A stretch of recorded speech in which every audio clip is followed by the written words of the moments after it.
இருக்கிறதுக்கு யார் காரணம்? நம்ம தான் காரணம். நானும் தான் காரணம். நானும் டிக்கெட்டுக்கு வந்துட்டு அவருக்கு 200 300 கொடுத்திருக்கேன். அப்படிங்கும் போது அந்த பணத்துல இருந்து உங்களுக்கு இது வரைக்கும் என்ன நலத்திட்டம் செஞ்சிருக்காரு? ஏம்மா பொய்ஷ்ணவி, நீ இதே தாவேக்கால இருக்கும்போது எங்க அண்ணன் எவ்வளவோ நலத்திட்ட உதவிகள் பண்ணிருக்காங்கன்னு பேசியிருக்க.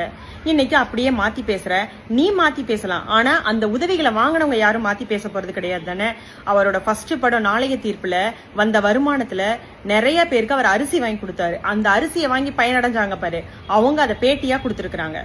ஓகே, நீ நாக்கு தான் மாத்தி மாத்தி பேசுவ. ஓகே, பேசிக் நாலேஜ் கூடவா உனக்கு கிடையாது? ஒரு தனி மனிதன் அவரோட வருமானம், அந்த வருமானத்துல அவர்னால எவ்வளவு உதவி பண்ண முடியுமோ அவ்வளவு உதவி பண்ணியிருக்காரு. இப்ப ஒரு தமிழ்நாட்டுல இருக்கிற எல்லாத்துக்கும் உதவி பண்ணீங்களான்னு கேக்குறேன்னா, தமிழ்நாட்டுல இருக்கிற எல்லாத்துக்கும் உதவி பண்ற அளவுக்கு அவர்கிட்ட பணம் இருக்கா? ஒரு தனி மனிதனோட வருமானத்தினால ஒரு நாட்டை நடத்த முடியுமா? அந்த பேசிக் நாலேஜ் கூட உனக்கு கிடையாதா? நீங்க என்ன சொல்றீங்க? ஆட்சிக்கு வந்தாதானே பண்ணுவேன்னு சொல்றீங்க. உங்க வீட்டு சொத்து எடுத்து பண்ண போறேன்னு உங்க அப்பா சொல்றாரா? இல்லையா? அவரும் ஆட்சிக்கு அந்த பணத்தை எடுத்துதான் அவரும் செலவு பண்றேன்னு சொல்றாரு. அதையேதான் எங்க அண்ணனும் சொல்றாரு. ஆனா என்ன சொல்றாரு? கொள்ளை அடிக்க மாட்டேன்னு சொல்லி சொல்றாரு, லஞ்சம் வாங்க மாட்டேன்னு சொல்லி சொல்றாரு.